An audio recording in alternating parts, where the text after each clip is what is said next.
What's up, folks?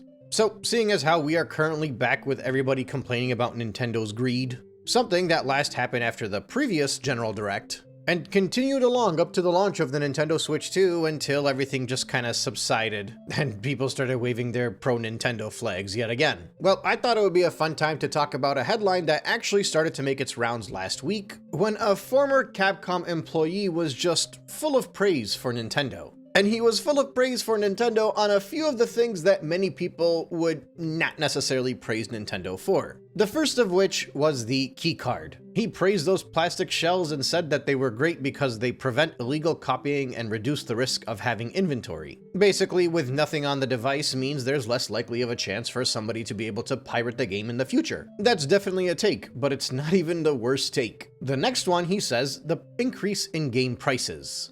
They're good because game companies that have been struggling with recent rise in prices have raised their flag to raise prices. Now, this is of course with Google Translate, but the implication here is that other companies now are like, oh, Nintendo's raising their prices, so we can jack up our prices. And I really like that he's straight up saying that because there are a lot of Nintendo fans that are completely in denial of this. Number one, they're completely in denial of the fact that games are expensive in the first place. They're like, I don't know what you're talking about. The 1990 magazine said that this is cheaper than then. But even with that part aside, they're in denial of the fact that Nintendo sets the standard for the industry for a lot of the decisions that they're making. Many people were literally arguing that Nintendo's raising the price of their Switch 2, raising their price of Mario Kart World, making all of their other games $70, doesn't mean that we can blame their decision on the entirety of the industry, but right here we have a guy that used to work at Capcom straight up saying otherwise. That specifically because Nintendo is raising the prices, everybody else is like, awesome, now we can raise our prices too.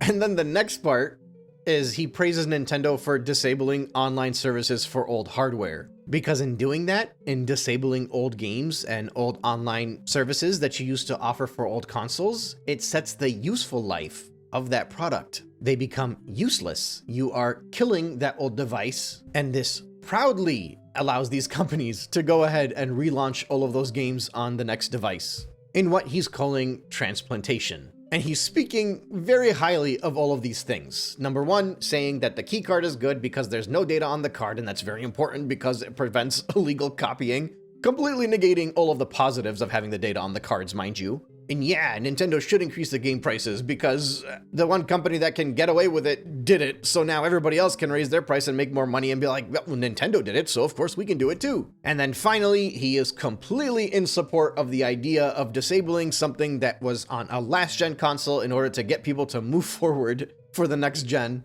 because screw you, don't play your retro stuff, you gotta buy the new stuff. In his mind, this is mainly to protect gaming and digital entertainment industries. And in his mind, it's a big aspect of it. And maybe he thinks he's being a little too optimistic, in that he's being a little nice to Nintendo, because they are taking the lead. It's easier for other companies to also do these very terrible things and follow suit to protect themselves. And the reason why he thinks that Nintendo is doing this for the sake of the industry? Because Nintendo is a company that is already making that much profit. Do you think they're doing it for more profit? He says. Even if it doesn't sell at this moment, all current employees of Nintendo, he's saying, will be able to live off of their cash until retirement. So what he's saying is that Nintendo has so much money that even if nothing sells, all of their employees can just retire right now, and they'd have enough money to make sure that all of them are wealthy for the rest of their lives. And that's why he thinks that Nintendo doesn't care if they're making money or not for the keycard and for increasing prices. They're not doing it for that. They're doing it to protect the industry because they got plenty of money. And he jokingly says, it's so amazing, it's disgusting. The central focus is on how to act to protect the industry. I feel that way. Yeah, I feel like you're full of crap. And really, this guy, I'm not going to try to pronounce his name because I'm going to do it wrong, easily must be the most tone-deaf person I've seen speak in the past few months when it comes to gaming. I can't believe I'm saying this, but I'd rather listen to Randy Pitchford go on again about how $80 is a good price. He makes more sense than whatever this fluff is. But yeah, that's just one quote. Let's look at this other quote here from a former Nintendo employee. Giles Goddard in an interview back in 2018. He was a former Nintendo employee who worked on titles like Super Mario 64 and Star Fox. He told Eurogamer that the work culture at Nintendo, and he worked in Japan mind you, was like that of a military or a school. We arrived at work at 8:30 and the bell rang at 8:45. Everything was strictly regulated and we worked hard until 11 p.m. before leaving work, only to get a few hours of sleep. During the final stretch of Star Fox, we worked ourselves to the bone. At the time, I thought we were being taken advantage of, but as a 19-year-old, I was only concerned with the immediate future and didn't realize I was working with Mr. Miyamoto. It was like a factory. We were pressed for time and there was no sense that we were doing anything grand. There was no sense of magic happening inside the company. That's still the case today. The immaculate workplace was extremely functional and rigid. It's amazing that creative games can be born in such a place. And one thing that has changed since Iwata passed away is that Nintendo is now focusing on money.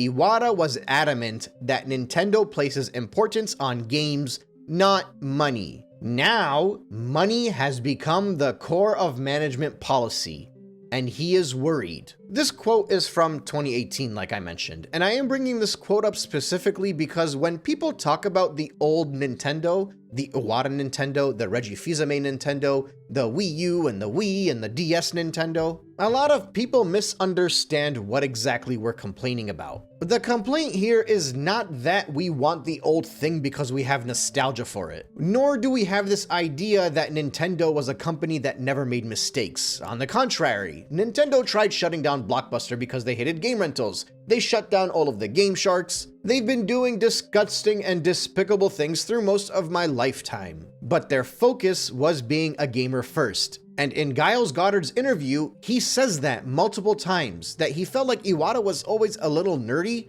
but he can tell this guy was a gamer and he focused on the games. There is a massive reason why over the course of the Switch's life, when you look at the first party titles in the beginning versus the end, you could feel a downgrade in quality. And that's not to say that there aren't some games that stick out that, knock your socks off. But as time went on throughout the Switch's life, everybody was complaining about this stuff. Everybody was complaining about overpriced ports, everybody was complaining about the length of time between game releases, and so many people were complaining about all of the reused assets, all of the lack of spirit in so many of the different titles that were coming out. And it's very clear that the issue was the focus, for the most part, for Nintendo was money first and then the game. And I think throughout the end of the Switch's life, more and more people started seeing that. I didn't personally see it until the Switch 2 was revealed and all the prices were shown after that. And likewise, I think there are a lot of people that didn't quite understand it 3 months ago, but they understand it now after this past Direct. The money, the shareholders' opinion, the timing of when they announced their consoles are going to be going up in price, where they increase the prices on a Sunday in the middle of the night. It's all a game for them to figure out how to make things look good, how to make sure they get breaking news at the right time, how to make sure the hype is always there and the hype is always increasing, how to keep everybody on the edge of their seat just dangling a carrot in front of their face waiting for the next big announcement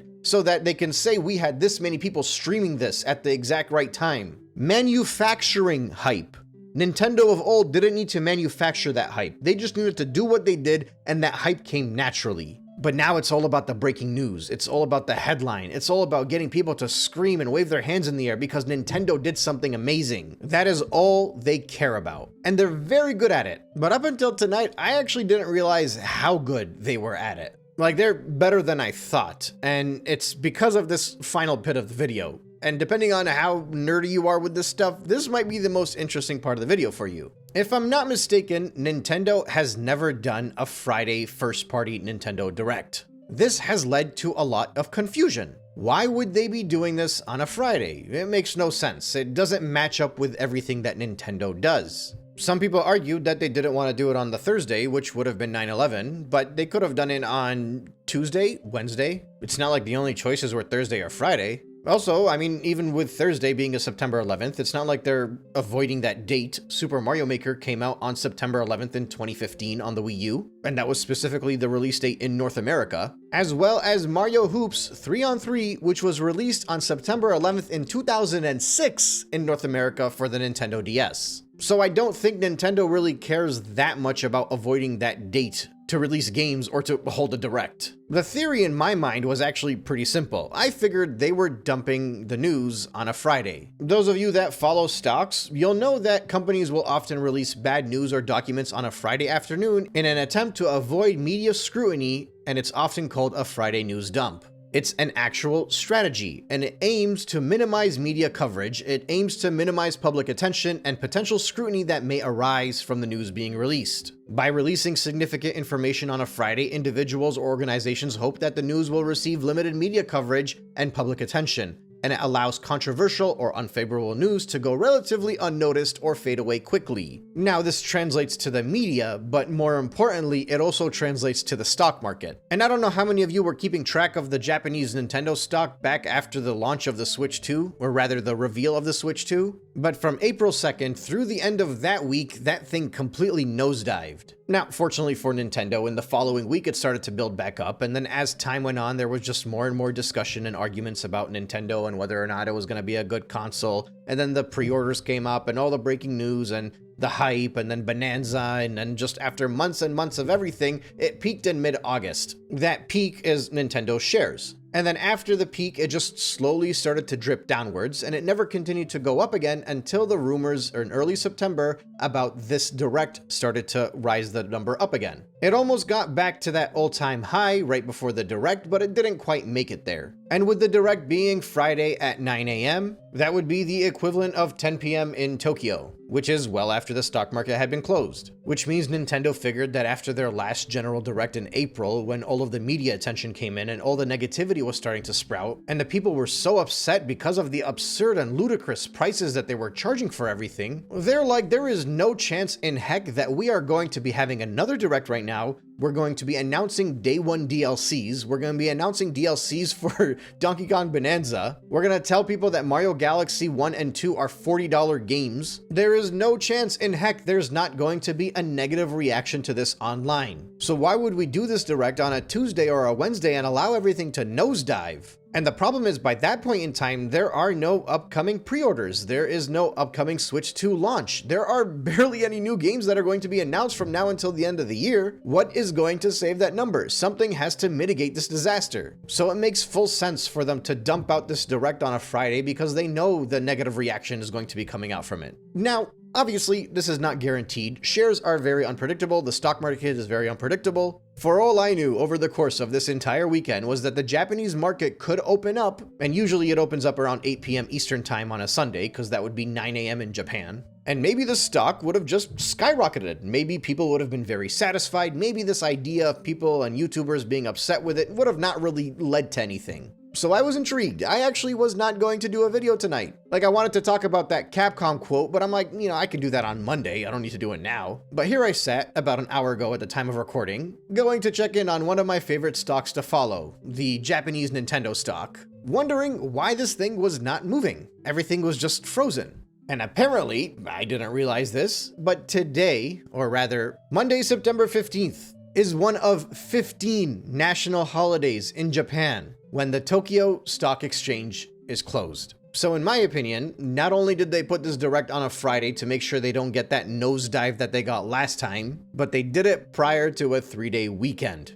to really make sure they don't get the nosedive they got last time. This is where all of the brain power in the innovation of Nintendo is going to. They used to let their video games do the talking. They still did scummy things, but their video games is what made the sales, it's what made the money. The innovation is what got you out of your seat to make sure you were buying something from Nintendo. It's no longer about the innovation. Now it's about, how do I make an extra $20 off of people by selling them something that should have been packed in originally? How do I force them to buy an upgrade pack if they want to play with their new $450 console so they can enjoy 4K 60 frames per second like we advertised this console to be for the Switch 1 games? How do I resell them old games that they already bought if I'm not going to bundle it in with the sequel? That way every single person that wants to make sure they have a physical copy of Mario Galaxy 2 has to go out and buy Super Mario Galaxy 1, even if they already own a physical copy for their Switch 1. How do I justify a $70 Switch 1 title, something that's only happened twice over the course of the entirety of the Switch 1's life? I do it by combining it with very lazily emulated Wii games coming in a package. This is where their innovation comes now. They're charging $100 for that Virtual Boy thing, and that's so absurd that people are barely talking about the fact that they want to charge $30 for cardboard. And what's even worse is that with that Virtual Boy thing that they're selling you, you don't even get that old controller for it. You're just getting the thing to put in front of your face and you gotta use your Joy-Cons. Why am I paying $100 for a Virtual Boy thing and not even getting that OG controller? That would have been cool. Not that I would be buying it anyway, but still, you get the point. Nintendo is money first. And don't shrug off what I'm saying and what many others are saying and being like, well, of course they're money first. They're a business. But what you're forgetting is that they're a business that won us over because they were always about the games first. And their route towards that money was those games. Now, their route towards the money is finding the most dedicated and most willingly to be taken advantage group of people to spend without thought. They want that group of people because all of the people that bought the Switch 1, guess what? A lot of them are not buying games on there. Through most of the Switch 1's life, between 70 and 85% of games that were sold according to quarterly reports were first-party titles. That's in contrast to the 20%-ish target that Sony and Xbox usually have. And that's a big part of the reason why Sony is killing it this generation, even though the sentiment is actually very low for it. And I say that reluctantly as somebody that has not bought a Sony console since 2002. I am not a Sony fanboy. The only Sony franchise that I've played in the past 20 years was God of War. And even then, it was just the old games, and I played them well after they were released, and I haven't played 2018 or the most recent one. So I'm not a Sony fanboy when I say this. But the big difference with the PlayStation 5 generation is the monumental growth in live service games and microtransactions. And it's also because Sony has had a dramatic shift towards digital sales, meaning they're making more money off of software than it ever has. You can see this model that Sony is using to be very successful, despite the fact that it seems like consumer sentiment is that the PlayStation 5 has done nothing yet. They haven't made sales, they have no games, everything is cross-gen. But it's because they have third parties and they have all these different creative ways in which to make money without actually making any good new first-party titles. And Nintendo, with the Switch 2, is basically aiming for that exact same target. How to make more off of less, really pushing the marketing for that third party because they want to get that revenue in there. Remember, Sony gets like 30% of revenue off of every single purchase made through the PS Store. Nintendo wants that. They get to make money off of games that they don't make themselves? Of course they want that. Why do you think there is such a push for third party? The focus now for Nintendo, above everything else, despite the fact that it just came off of one of the most successful consoles of all time, and they have reserves that can last them up to like 3 Wii U failures now, I'm pretty sure. Despite all of this money that they have, they are just trying to make it so that they can get more money, and that's the most important thing. They're drip feeding all their titles, they're taking forever to release anything big, they're doing the bare minimum that they can between releases, they're doing all the dumb things that you see across the industry like day one DLCs now, peeling back on the completion of a title so that they can release a DLC for it later, because they no longer want to use their games to make the money. They want to make the money and then just find ways to get people to pay more with content that they already created. That is the bottom line, and that's why Nintendo is no longer the same Nintendo from the Iwata era.